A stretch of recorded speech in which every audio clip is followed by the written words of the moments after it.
확인하는 말씀은 여호수아 3장 7절에서 17절 말씀이에요. 여호수아 3장 7절에서 17절 말씀. 우리가 언제까지 또 작년까지 성경 말씀 그냥 쭉 다 성경으로 나눴었잖아요. 그러니까 재작년쯤이겠네요. 진리도로 구약을 봤었죠. 그때 생각을 하시면서 어디쯤인지 한번 보시면 좋을 것 같아요. 여호수아 3장 7절에서 17절 한두 절 딱 읽으면 이제 이게 그 얘기구나 이렇게 감이 오시면 좋은데요. 찾으셨나요? 같이 한번 제가 앉아주세요. 어디라고 그랬죠? 들리게 누가 좀 얘기해 주세요. 여호수아 3장 7절. 예, 감사합니다.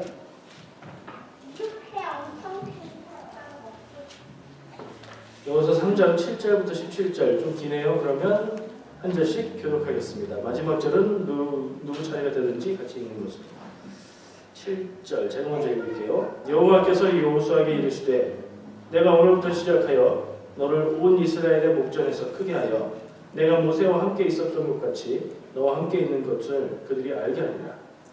나는 언약궤를 내 제사장들에게 명령하여 이르기를 내가 요단 물가에 이르기를 들어가서 여호수아가 이스라엘 자손에게 이르되 이리 와서 너희 하나님 여호와의 말씀을 들으라 하고 또 말하되 살아계신 하나님이 너희 가운데 계사 가나안 족속과 헷 족속과 휘 족속과 비스 족속과 기르가스 족속과 아모리 족속과 여부스 족속을 너희 앞에서 반드시 쫓아내실 줄을 이것으로서 내가 알리라.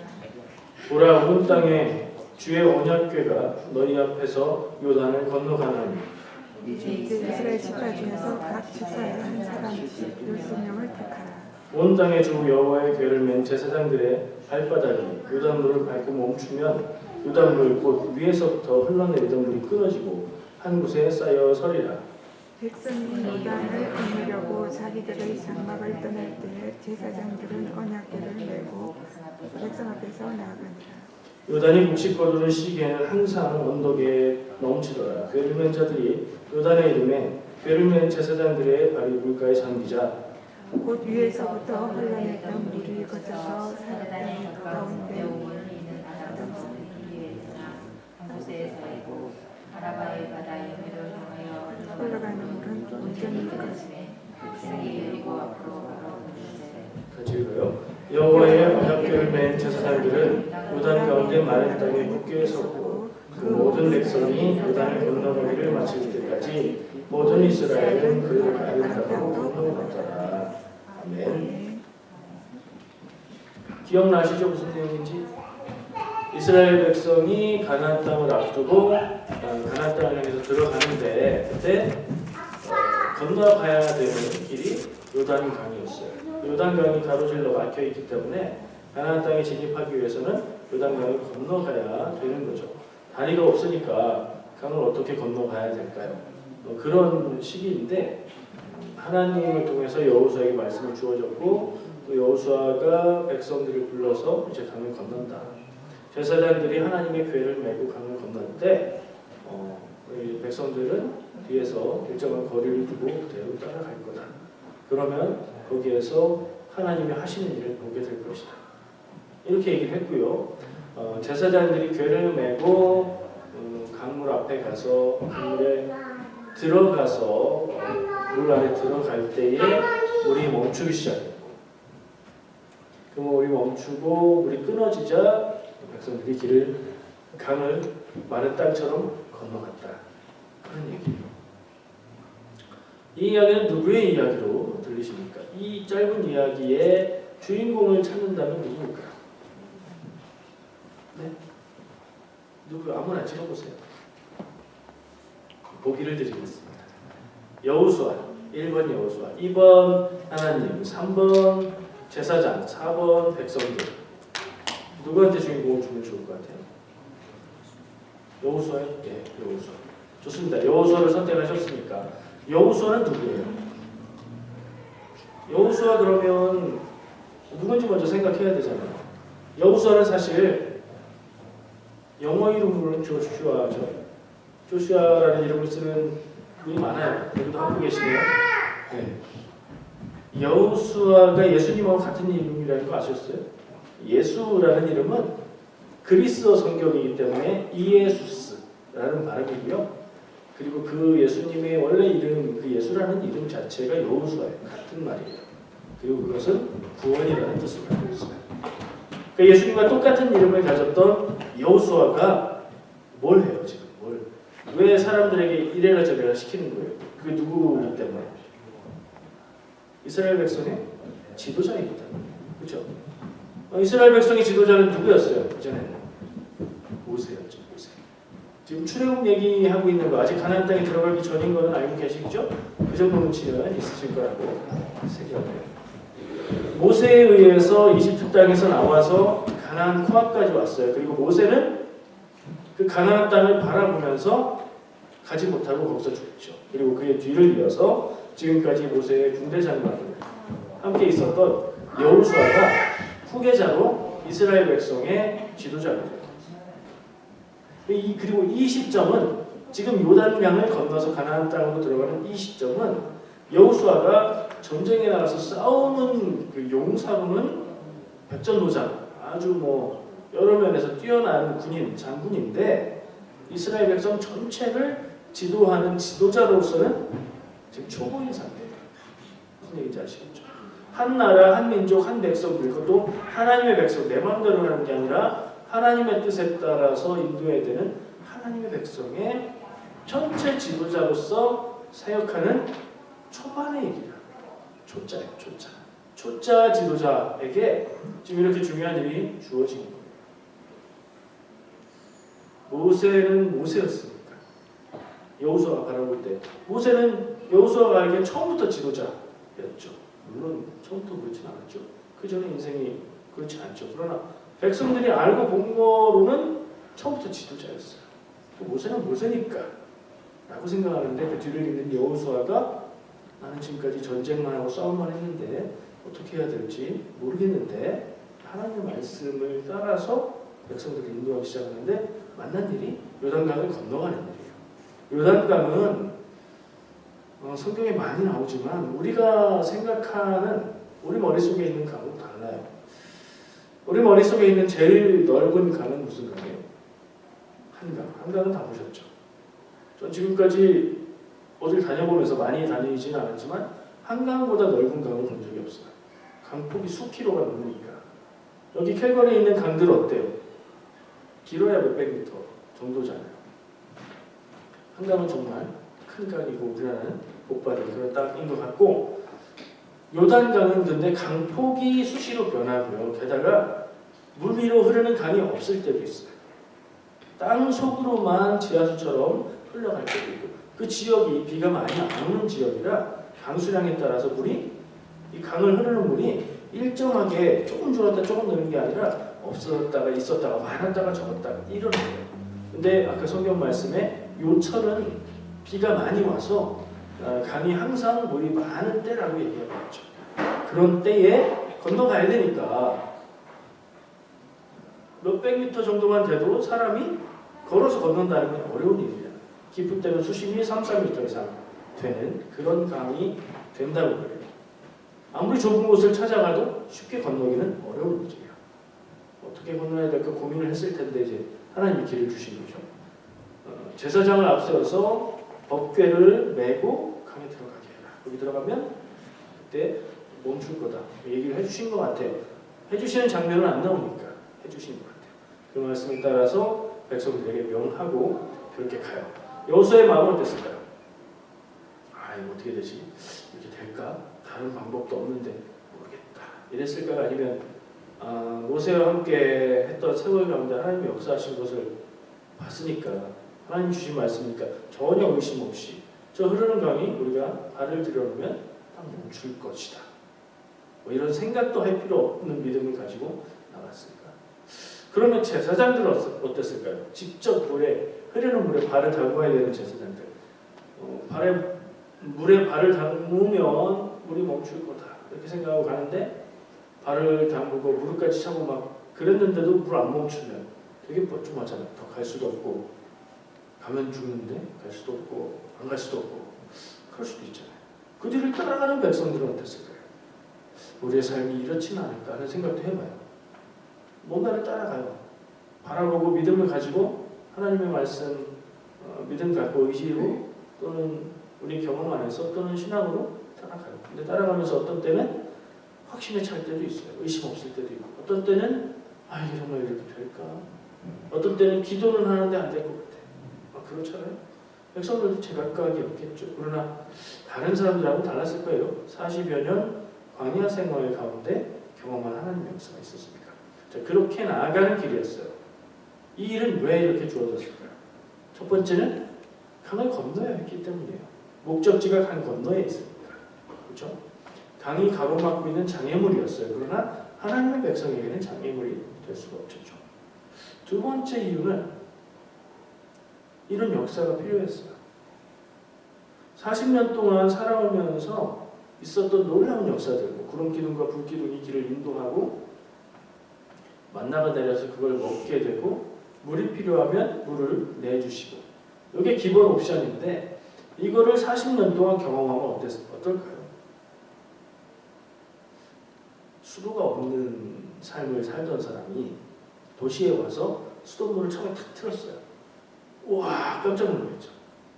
이것만 돌리면 물이 콸콸 나와? 근데 하루 이틀 지나고 한 달, 두 달 쓰다 보면 익숙해져서 그게 신기할까요? 더 이상 신기하지 않고 당연한 일이고 안 나오면 물이 왜 이래? 이러겠죠.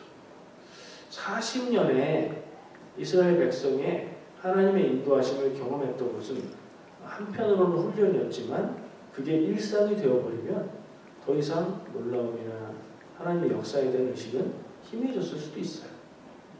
그런 그들에게 다시 한번, 왜 다시 한 번이죠?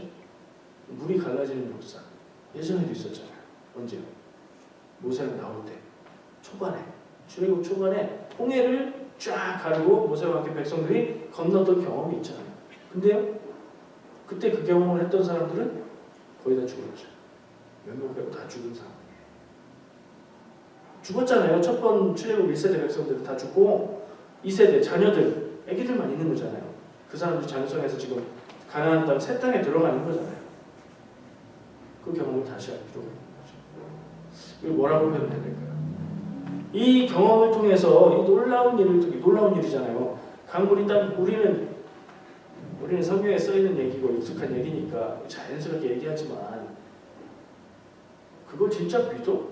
라고 말하는 사람이 있을 수 있는, 성경에 써 있으니까 믿어 이럴 수도 있고 어떻게 하든지 어쨌든 신기하고 놀라운 특별한 일이잖아요. 이 일이 왜 일어났을까 하는 생각을 볼 때 전에 있었던 거의 같은 일하고 비교가 되고 그 일을 경험하는 사람들이 누군가 하는 생각을 다시 한번 해보게 돼요. 출애굽할 때는 광야 생활을 앞둔 이집트에서 나온 첫 번째 그 이스라엘 백성들이었죠. 이제는 무엇을 앞뒀어요? 지금의 이 백성들은 가나안 땅에 들어가서 정착 생활을 앞둔 사람들. 그 삶을 사는데 이 경험이 필요했고, 그리고 이전에 모세와 함께 홍해를 건넜던 경험은 얘기로 만들었어요. 여러분들 어렸을 때 엄마 아빠가 어렸을 때는 하는 얘기가 귀에 고지것대로 들리시던가요? 그건 옛날 얘기잖아요. 그건 아빠 시대 얘기. 저는 그랬어요. 들은 얘기는 삶에 남긴 하죠. 그리고 그게 힘을 발휘할 때는 부모님이 돌아가신 후에요, 사실. 들었던 얘기가 실제로 눈앞에 경험으로 일어나면 이 사람들은 그것을 믿는 믿음이 확실해지겠죠. 백성들을 위해서 필요한 경험이었어요. 가나안 땅에 들어가서 사는 경험 앞에서. 왜냐하면 가나안 땅은 광야가 육체적으로 환경적으로 어려운 삶이었다면 가나안 땅은 영적으로 어려운 삶이에요. 왜냐하면 그 지역에 퍼져 있는 신앙이 하나님 믿는 신앙하고는 완전히 다른 그런 신앙이어서 들어가기 전부터 그 족속을 다 멸해버리고 그들의 신앙은 완전히 없애야 된다. 이런 경고가 계속 있었죠. 그런 삶을 살아가기 때문에 확실한 믿음의 증거가 필요했어요. 백성들에게만 필요했을까요? 여호수아, 아까 초짜 지도자라고 얘기했죠. 여호수아에게도 필요했던 경험이니까요. 하나님이 역사하시고 함께 하시는 것을 자기가 지도자가 되어서 하나님의 말씀을 그대로 믿고 따랐더니 그대로 이루어지는 일, 그 경험, 그게 주어졌겠죠. 그리고 이것을 함께 경험했을 때 그것을 하나님의 뜻으로 여기고 명령을 내린 여호수아의 말이 백성들에게 저 사람은 정말 하나님이 세우신 사람이구나 하는 그런 권위를 인정받게 되는 경험도 되겠죠. 그러니까 이런 여러 가지 면에서 이스라엘에게 정말로 필요했던 경험을 하나님이 주신 것으로 저는 보게 돼요. 믿음은 결단을 하고 행하는 거예요. 그리고 그것은 믿음의 시작이에요. 요 조금 극적인 표현이 있어요.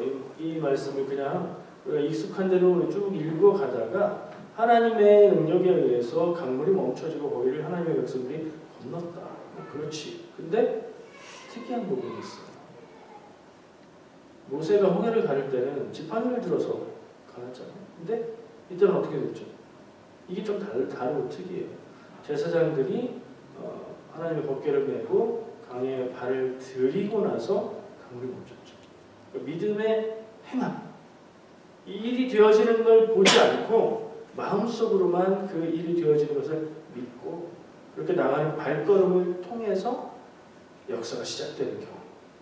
그걸 주시는 것 같아요. 그 부분이 중요해요. 그래서 믿음은 결단하고 행하는 것이 시작이다. 우리의 삶에 적용해 볼 수도 있는 것 같아요. 그리고 믿음에 대한 얘기 많이 하고 그래서 나 나름대로 이런 순간이 오면 내가 믿음으로 이렇게 해야지 하는 생각도 하고 어떤 일이 닥치면 이게 드디어 나의 믿음을 시험하고 보일 그런 때인가? 이런 생각도 들 거예요. 그래서 그걸 어떻게 해야 될까요? 내가 믿음이라고 생각하는 내가 믿고 있는 하나님의 뜻이라고 여겨지는 그것을 행해야 될 순간이죠. 만약에 처음 그렇게 한다면 쉽지 않을 거예요. 왜냐하면 언제나 믿음에 반하는 일은 상식인 경우가 많고요. 이런 일이 적용이 되는 일들은 그래서 안 될 것 같은데 강이 멈추고 이 얘기에서 보면 그 모세가 홍해를 건널 때는 바다가 갈라져서 벽이 생겼다고 되어 있지만 이 이야기는 흐르는 강물이 멈춰서 쌓이고 그 뒤에는 다 흘러가 버리니까 한쪽은 없고 한쪽은 이렇게 쌓이는 그런 상황. 그런 일이 일상적인 일은 아니죠. 그런 일이 일어날 거라는 생각을 하기는 어려운 일이잖아요. 보통 사람이 살 때. 그러니까 일상적으로 상식적인 일들에 반하는 믿음의 발걸음을 내딛는다는 것은 쉬운 일이 아니에요. 재정적인 문제가 걸려 있을 수도 있고 우리 마음에 굉장히 쉽지 않은 어려운 상처를 건드릴 수 있는 부분이 걸린 문제일 수도 있어요. 그래서 두렵고 떨리는 그런 마음으로 대할 수밖에 없는 일 앞에서 우리는 믿음의 발걸음을 내디뎌야 된다는 것을 깨닫게 돼요. 이때다 아무리 해도 그게 발디디는 게 쉽지 않다는 생각을 해요. 저는 여러분이 아시다시피 바이킹 못합니다. 바이킹도 못하고요. 그 뭐라고 하죠? 관람차라고 하나요? 또 높이 이렇게 동그랗게 올라가는 거 있죠? 대관람차 올라가는 그거가 더 무서워요. 느려서 내려갈 시간이 멀었잖아요 아직. 그러니까 그 이상 무서운 거는 못 타요. 번지 점프 이런 건 뭐 올라가지도 않죠. 상상해봤어요. 번지 점프를 하는데 사람들이 어때요? 뛰기 전에 대부분 주저하고 머뭇거리고 주저앉는 사람도 있고 그러죠. 그걸 한번 상상해보자. 줄이 있고 분명히 안전장치가 되어 있을 걸 알아요. 뛰어내려도 바닥에 떨어져서 사고 나는 일은 없을 거라는 걸 알아요. 정상적이라고. 안다고 뛰어낼 수 있는 건 아니죠. 결단도 필요하고 용기도 필요하고 마음의 준비도 필요하고 많은 게 필요해요. 그렇죠? 첫 번째 믿음의 시작이 되는 그 행함의 발걸음은 정말 순수하게 믿음으로 해야 돼요. 뭐하고 다르냐면 내가 믿음으로 하나님의 뜻을 구하고 그 뜻을 따라 행했더니 하나님이 이렇게 해주시더라 하는 경험을 하고 난 후하고 그런 게 없이 믿음으로 행해야 되는 그 처음하고 너무 다른 거예요. 행함은 내용은 똑같은데 마음이 너무 달라요. 왜냐하면 증거가 없으니까. 이런 경험을 해본 사람은 괜찮아. 안 될 것 같지? 하나님이 다 인도하시고 하나님이 함께 하시면 돼. 나는 어떻게 될지 모르지만 다 돼. 내가 경험해서 알아. 이 마음으로 갈 수 있는데 그거 없으면, 그 증거가 없으면 될까? 안 될까? 하나님 주실 것 같은데 아니 안 주실 수도 있어. 머뭇거리고 주저하고 생각으로는 뛰어야지 하는데 몸이 안 닿아. 이런단 말이에요. 처음 믿음의 행함에 발걸음을 떼는 데는 뭐라고 표현을 해야 될까요? 정말 많은 생각과 결단과 결단만으로 안 되고 용기와 마음의 준비와 그런 게 많이 필요해요. 남들이 볼 때는 이미 경험하고 지난 사람들에게는 아니 해도 돼. 다 그렇게 했어. 아무리 이래도 안 돼요. 그때는 정말 용기 필요해요. 그때는 정말 믿음으로 가야 되는 거예요. 그때 필요한 건 예수님이 말씀하신 어린아이 같은 믿음이 아닌가 생각해요. 예수님이 어떤 뜻으로 어린아이 같은 믿음을 가져야 천국에 간다고 하시는지 정확하게 모르겠어요. 근데 우리 좀 전에 여기 있던 소율이나 예범이 생각해보면 고만한 때 높은 데에 올라가서 놀다가 아빠가 손을 내밀어서 괜찮아, 뛰어, 아빠가 받아줄게. 그럼 그 아이들은 뭘 바라보죠? 아빠의 얼굴을 바라보고 뛸 수 있어요. 근데 조금 몇 살 더 크면, 그런데 여전히 그 높이가 무서운 아이들은 괜찮아, 아빠가 받아줄게. 그래도 잘 못 뛸 수도 있어요. 몸 좀 아니까. 뛰면 떨어질 거야. 여기 무서운 데인데? 그런 믿음이 여기 필요한 것 같아요. 그러니까 믿음의 첫 발걸음을 내디딜 때 필요한 것은 상황을 보고 합리적으로 판단하고 내 경험들에 비추어서 이럴 땐 이랬었는데 그런 객관적인 판단을 바라보는 눈보다는 괜찮아, 아빠가 받아줄게, 뛰어 하는 그런 하나님의 얼굴을 바라보는 믿음이 더 필요한 것 같아요. 이미 여기 계신 분들은 그런 시절은 지났겠죠. 그러나 모르겠어요. 또 어떤 의미에서는 새로운 일들의 새로운 믿음의 도전은 똑같이 느껴질 때가 또 있어요. 이전에까지는 안 하고 못하고 지나왔던 일들에 대해서 새로운 그런 도전의식을 느끼게 될 때도 있을 거예요. 그때 이런 게 필요해요. 뭘 바라보라고? 하나님의 괜찮아 하고 내미시는 손과 얼굴을 바라보는 믿음이 필요한 것 같아요. 그럼 그 다음부터는 훨씬 수월해지죠. 한번 해봤습니다.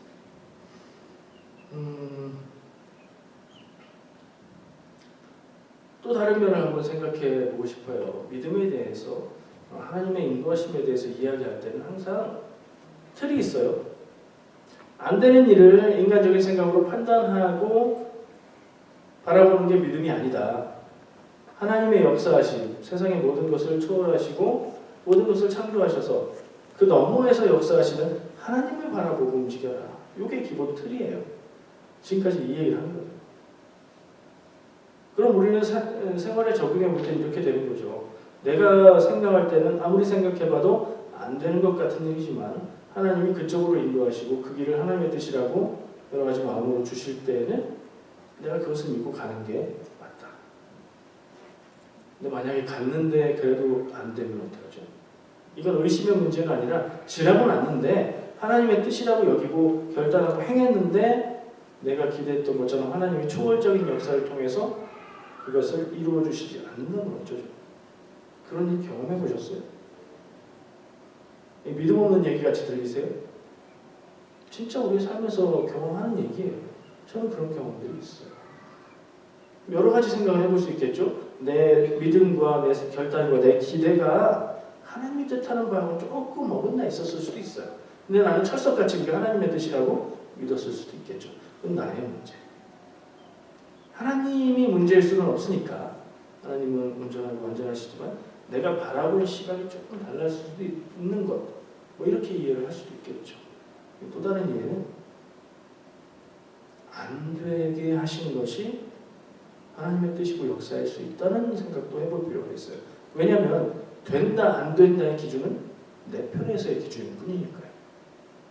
그렇잖아요.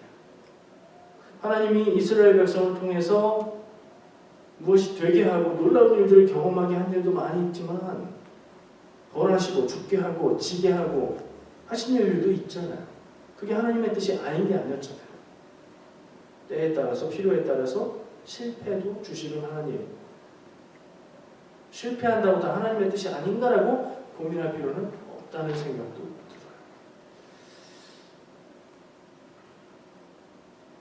그러니까 매번 말씀을 전할 때 안 될 것 같지만 되는 일에 대해서만 얘기를 하는데 저는 반대로 될 것 같은데 안 되는 일도 생각해 봤어요. 쉽게 말하면 실패죠, 실패.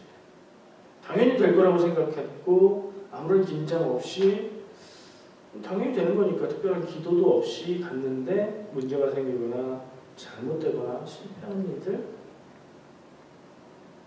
그건 생각하기에 따라서 그건 내가 잘못했어, 내 실수야 라고 생각할 수도 있지요. 또 한편으로는 안 될 것 같은 일을 되게 하시는 일도 하나님이라면 될 것 같은 일을 안 되게 하시는 일도 하나님이 아닐까? 나의 삶 가운데 주는 일들 다 하나님이 주시는 것이라고 우리가 여긴다면 지금 어려운 일들도 하나님이 내게 주신 것 아닐까? 그런 걸 왜 이 경험을 허락하시고 왜 이런 일을 주셨을까? 생각해 보는 거죠. 그게 반성이라는 거고 돌아보는 거잖아요. 내 잘못도 생각해 봐야 되겠지만 더 크게 봐서 내가 걸어가고 있는 삶의 발걸음이 하나님의 뜻에서 벗어나고 다른 길로 가고 있다면 그 길을 막아서 되돌이키게 하시는 것도 하나님의 인도하심이다 하는 걸 생각할 필요가 있는 것 같아요. 어떨 때는 이게 또 다른 경우가 있어요. 지금 저는 이제 될 거라고 생각했는데 안 되는 일에 대해서 얘기했지만 안 될 것 같아요. 너무 어려운 일이에요. 그래서 우리 성도들의 기본 자세는 이거잖아요. 어려운 일을 앞두고 막 불안하고 두렵고 안 될 것 같으면 뭐 해야 되죠? 두말할 것 없이 기도하는 거죠. 일이 막 크고 긴장감이 더 크고 더 많이 두려울수록 우리는 기도를 강하게 해야 된다 이렇게 생각해요. 그래서 작정 기도예요. 작정 기도는 일단 며칠 동안 하겠습니다. 이걸 동반하죠.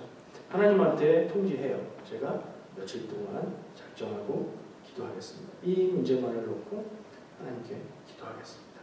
날짜를 정하는 이유는 뭐죠? 그때까지 시간을 드리겠습니다. 그때까지 내 마음에 확신을 주시든가 일의 증거를 주시든가 하여튼 주세요. 그리고 사람들한테 얘기하죠. 내가 이때까지 작정 기도하기로 했습니다. 조금 더 해야 된다. 부족하다 생각하면 금식 들어갑니다. 아침 금식 혹은 전체 금식. 그것도 얘기하죠.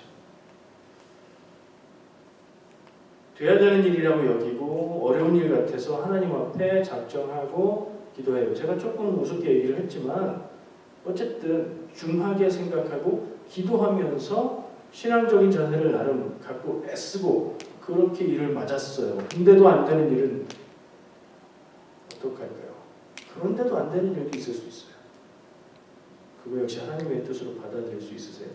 하나님 앞에 애써서 기도하고 정말 금식하면서 날 정해놓고 그렇게 기도했는데 안 됐다. 하나님의 뜻이요. 그럴 수 있으세요? 마음으로. 생각으로는 그게 가능한데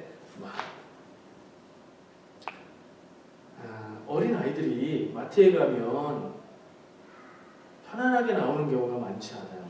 눈물을 흘리면서 나와요. 왜냐면 자기가 사고 싶은 게 있는데 안 사니까. 그럼 어떻게 해요? 마트에서는 어떻게 해요? 울죠? 울어요. 어떻게 대응하든지 울어요. 기본적으로. 밖으로 나오면 길바닥에서 누워요. 여기서 더는 못 가겠다. 이거 누워요. 죽어도 안 받아들여지는 거예요. 아기들 마음에. 저건 꼭 사야 돼요. 내가 저걸 안 먹으면 난 죽겠다. 이런 표현을 안 하지만 그 마음이에요. 이건 생각이에요, 마음이에요? 생각이지만 사실은 감정이죠. 마음이죠. 우리가 삶의 일 앞에서 생각과 마음을 따로 생각해야 될 때가 많은데 믿음의 신앙적인 부분들에서 우리가 생각이라고 알고 생각이라고 표현하는 일들이 사실은 이 감정, 마음의 부분인 경우가 많아요. 나 이때까지 이거 안 되면 정말 죽을 것 같아.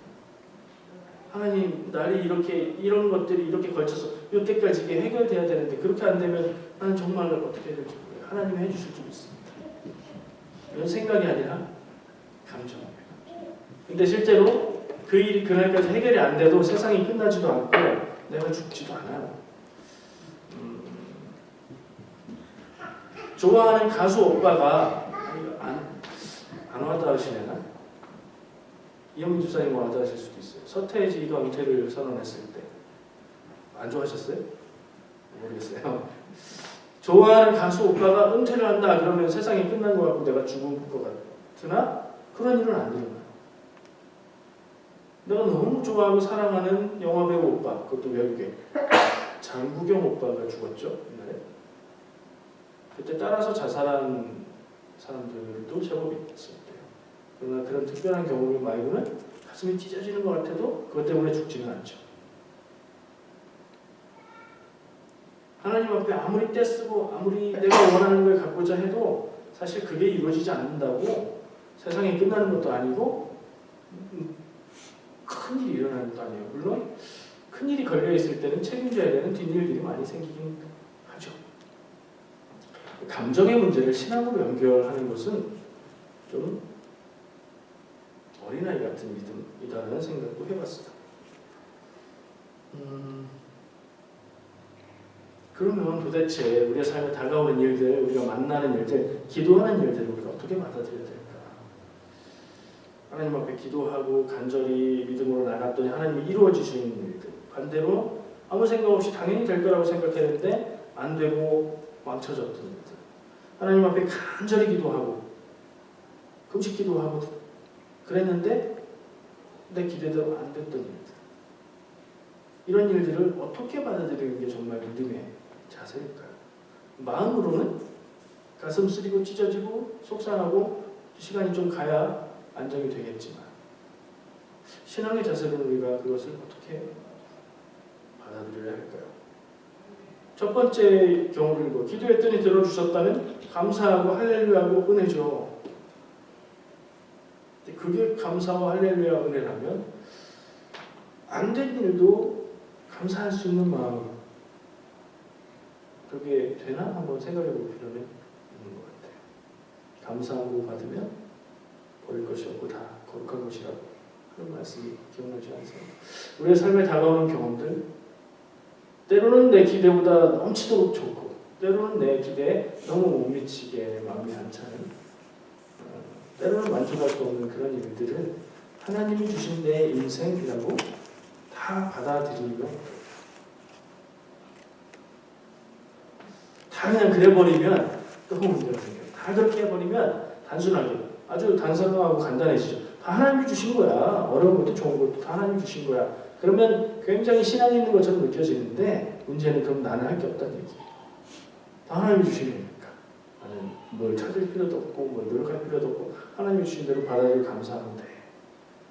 근데 내가 해야 되는 일이 분명히 있다는 것을 또한 한편으로는 생각해야 되는 것 같아요. 오늘 말씀에서 요단강 강물을 딱 멈춰서 땅으로 건너갈 수 있게 그 능력을 행하신 분은 누구예요? 하나님이에요. 여호수아가 아니라 하나님이에요. 여호수아의 입을 통해서 그게 전해지고 명령이 됐을 뿐이지 하나님의 능력으로 된 일이에요. 그건 하나님의 겁니다. 근데 하나님이 주신 말씀 그리고 또 여호수아를 통해서 주어진 명령들, 그것을 믿고 순종하는 것 사람의 일이에요. 결론은 순종으로 다시 돌아가네요. 우리 안에서 하나님의 말씀과 하나님의 인도하심을 바로 보고 그리고 나서 그것을 믿고 순종하는 게 우리의 몫이라는 생각이 들어요. 그 믿음이 시작되는 발걸음은 여호수아의 명령에 순종한 제사장들 그 발걸음에 의해서 이루어졌고요. 또 하나님의 말씀에 순종했던 여호수아를 통해서 이루어진 거예요. 그러니까 이번 달 주제가 아무래도 순종이다 보니까 그쪽으로 이제 쫙 물기를 돌렸어요. 순종이 중요하고요. 순종하기 위해선 우리가 순종해야 되는 유일한 기준, 하나님의 뜻, 그것을 바로 구하는 일이 제일 중요한 신앙생활인 것 같아요. 여러분 이렇게 살아가시는 삶이 되시기를 축복합니다. 기도하겠습니다.